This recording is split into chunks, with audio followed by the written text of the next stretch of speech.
So that concludes our each sharing a bit of our life stories and our, trials and tribulations and successes along our own career planning, our own career paths. We've developed a few tools that we've put on the tables. I hope you all have copies. There's 4 different colors. We're just going to take the next few minutes to go over each of these. These are for you to take away and to review. There's a lot of great advice and tips.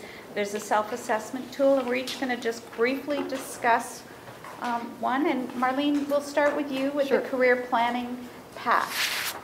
So if you just want to highlight this kind of salmon-colored handout. So when I'm working with students, I find that they are sometimes overwhelmed. They don't know how to approach a career question. So they're very good students, and if I give them some structure for approaching this large question of what am I going to do with my life, or how many of you are getting from parents and loved ones, what are you going to do with that degree?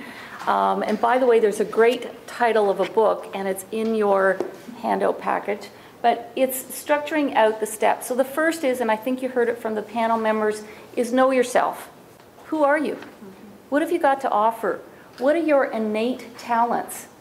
So even within one degree program, we know that you're all unique people. So start identifying what that is. So that's the self-assessment piece. Know who you are and what you have to offer. Employers expect you to have done this work. They're not career counselors. I am. If you're struggling with that, get into someone like myself to help you, but start that journey. The next piece is leave the nest, as I said. Start researching the world of work, because that's another thing I see with students is that they think about things, but they don't get out there and explore their alternative careers. They have no idea what those kinds of jobs are. Nobody at the graduate level, this is the complexity of this world of work that you face, is there isn't a nice tidy list that we can give to each one of you. It gets much more complex about what you can do. We have a list. We have a list, but the research says that that's just a beginning point, right?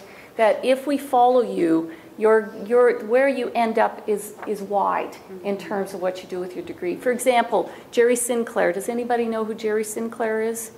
She has a PhD in Shakespeare, and she now heads up the Center for Digital Media here at UBC.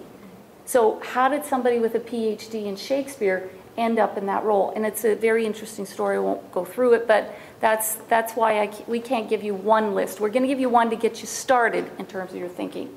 Get out there.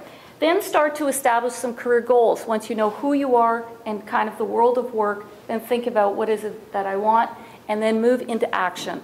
That's the other thing that I see graduate students not do, is they do a lot of thinking and they don't always act. We've put some, I know we're on limited time, but in terms of specifying that and giving you more detail, if you flip it over, we've given you some concrete steps. And because I'm very business oriented, I'm always going to be suggesting you move to action and start taking concept into a plan and into action. So those are some steps that drill down the very steps of those. And just the final bit is it loops back up to self-assessment, because it is a path and it takes time and it changes over time.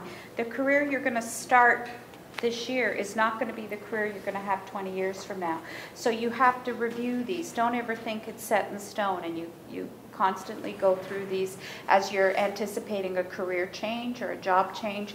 This is the cycle for you. This is the career planning path. And also building on that there's new knowledge about yourself. Mm-hmm. I think for all of us, you heard that we started somewhere and said, not so sure that's the place. We got new knowledge about ourselves and re-entered into this.